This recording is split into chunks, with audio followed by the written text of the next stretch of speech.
Anjing itu sangat kehausan, diambang kematian. Namun, tepat di depannya ada sebuah sungai. Meski begitu, ia tidak bisa meminum airnya. Pemiliknya, seorang pengemis yang kejam, telah mengikatnya sangat erat dengan rantai besi sebelum meninggal, sehingga ia bahkan tidak bisa bergerak.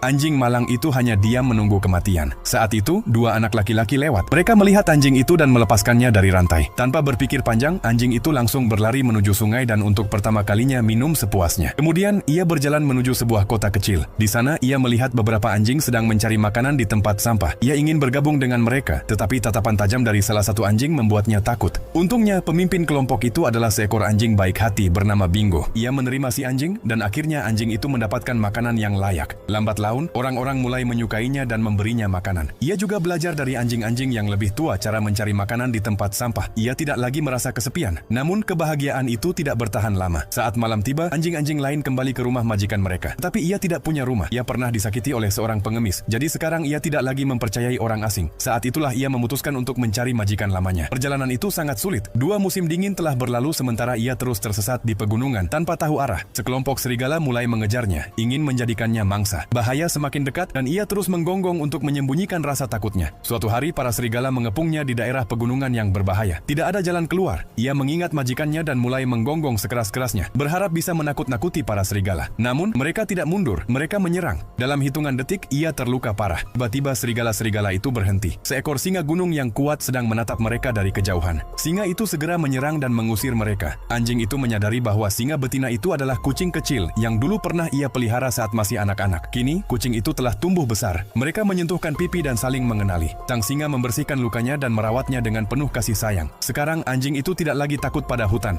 Tetapi ia tahu bahwa hutan bukanlah rumahnya. Ia harus kembali kepada majikannya. Sebelum pergi, mereka menyentuhkan pipi sekali lagi dan mengucapkan salam perpisahan. Sang singa tidak mengerti mengapa sosok yang sudah seperti ibu itu harus pergi. Tetapi ia menghormati keputusannya dan mendoakannya dalam hati. Kini anjing itu sadar bahwa untuk menemukan majikannya, ia harus kembali ke dunia manusia. Suatu malam saat ia berkeliaran dalam keadaan lapar, ia mencium aroma bebek panggang. Mengikuti aroma tersebut, ia masuk ke sebuah supermarket. Saat ia mengambil bebek itu, pemilik toko melihatnya. Maka dimulailah kejar-kejaran antara manusia dan anjing. Dalam beberapa menit, anjing itu mengacak-acak seluruh supermarket. Namun akhirnya, ia berhasil membawa bebek itu keluar dan memakannya dengan tenang di luar. Setelah makan, ia tiba di kota tempat majikannya dulu tinggal. Namun saat ia menyeberang jalan, sebuah mobil yang melaju kencang menabraknya. Ia pingsan. Dari dalam dirinya terdengar suara, "Majikan hampir ditemukan, jangan menyerah." Beberapa saat kemudian, ia membuka matanya dan meski kesakitan, ia mulai berjalan kembali. Setelah perjalanan selama 3 tahun, 1100 hari dan 700 kilometer, ia tiba di rumah lamanya. Ia menggonggong dan mengetuk pintu. Tapi saat pintu dibuka, yang muncul adalah orang asing. Rumah itu telah berubah total. Ia pun menyadari bahwa majikannya sudah pindah.